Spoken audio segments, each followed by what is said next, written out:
In November 1884, 14 European nations sat around a table in Berlin.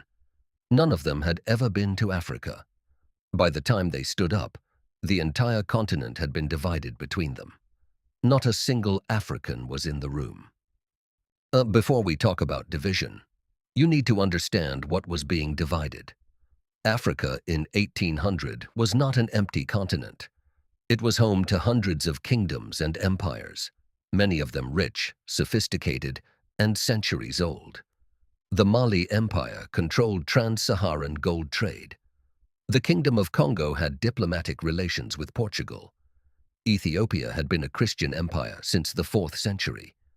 This is what was about to be erased from European maps. By 1880, Europeans controlled only about 10% of Africa, mostly coastal ports used for trade. Then everything changed.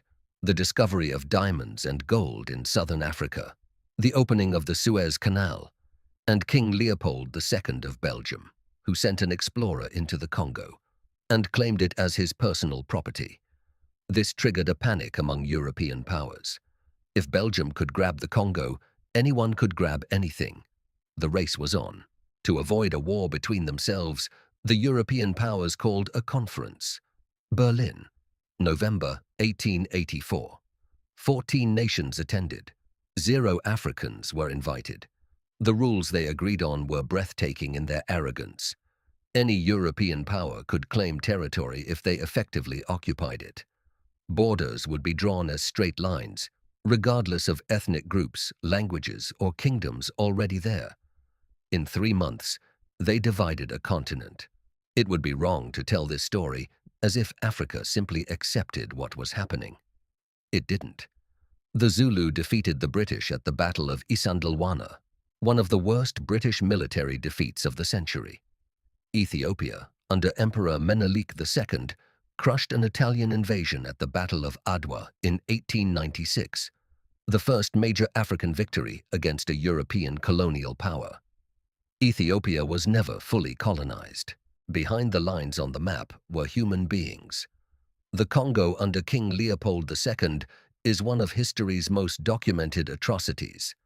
Between 1885 and 1908, an estimated 10 million Congolese people died from forced labor, starvation, and systematic violence. When international outcry finally forced Leopold to hand the Congo to the Belgian state, he had extracted the equivalent of billions in today's money. The lines on the map had a cost that no map could ever show. By 1914, European powers controlled 90% of Africa.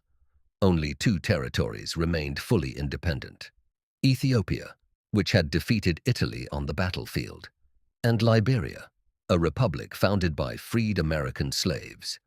Britain held the most, a continuous strip from Egypt to South Africa. France controlled the largest single territory. Germany, Belgium, Portugal, Italy, and Spain divided the rest. An entire continent carved up in a single generation. World War II changed everything. European powers, exhausted and morally discredited, could no longer justify colonialism. 1957. Ghana becomes the first sub-Saharan African country to gain independence. Its leader, Kwame Nkrumah, declares that Ghana's independence is meaningless unless it is linked with the total liberation of Africa. 1960 is called the Year of Africa. 17 countries gained independence in 12 months. By 1975, almost every African nation was free. But independence didn't erase the lines.